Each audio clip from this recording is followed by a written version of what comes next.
Dans ma marche avec Dieu, j'ai franchi presque toutes les étapes. Je suis venu à l'église, j'ai porté les chaises, j'ai porté les bancs, je plaçais la bâche, j'étais au protocole, j'étais à la chorale, à l'intercession, à la jeunesse, et j'ai vu des gens, entre guillemets, qui disent servir Dieu n'est pas le connaître. J'ai vu des choristes se chamailler le micro, j'ai vu des prédicateurs prêcher par compétition, j'ai vu des gens chercher des postes et de titres. Qui sera le deuxième vice-président de la jeunesse, le premier président de la jeunesse, tout ça. L'église était devenue un lieu de distraction. Ils étaient là pour montrer l'onction, démontrer la puissance, être meilleur que l'autre, des fois même être aimé par le pasteur, avoir les grâces du pasteur, oubliant que c'était pour Jésus. On commençait à se battre pour être le bras droit du pasteur. On commence à se battre pour être le prédicateur qui prêche le plus. Quand tu prêches le dimanche, tu te sens supérieur à ceux qui prêchent en semaine. Quand tu passes devant, tu te sens supérieur aux gens qui ne sont jamais passés devant. La religion.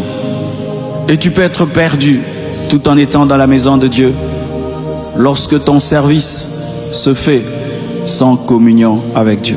J'aimerais parler à tous ces ouvriers. À la Compassion, nous avons 2500 ouvriers, je crois même plus. Plus de 50 départements. Êtes-vous toujours chrétien dans ces départements? Êtes-vous toujours enfant de Dieu dans ces départements? Des fois, je vois des discussions que vous avez dans vos groupes.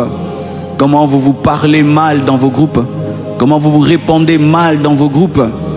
Comment vous vous blessez les uns les autres dans le groupe? Alors que vous étiez des païens, vous êtes venus à l'église pour aller au ciel. Mais plus le temps passe, c'est le chant qui devient plus important que le Père. Le chant, ton département, ta responsabilité. C'est pourquoi j'ai toujours dit ceci au protocole. Lorsque tu as fait le protocole au premier culte, fais aussi ton culte, ton deuxième culte. Parce que quand tu es debout, là, tu donnes des places à gauche et à droite, tu n'es pas concentré. Pendant que je prêche, tu ne lis pas les versets. Alors tu peux venir au premier culte, tu donnes des chaises, mais au deuxième, tu t'assieds pour écouter. Vous qui êtes à la sécurité, dehors, en train de veiller sur nos voitures, c'est bien. Mais si ce n'est que ça que tu fais, quand est-ce que tu écoutes la parole?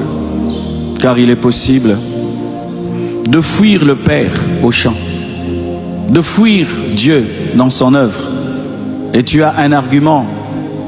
Pourquoi tu n'es pas au culte? Je suis en train de garer les voitures. Pourquoi tu n'es pas au culte? Ah, je suis à la caméra. Oh, je suis au bureau.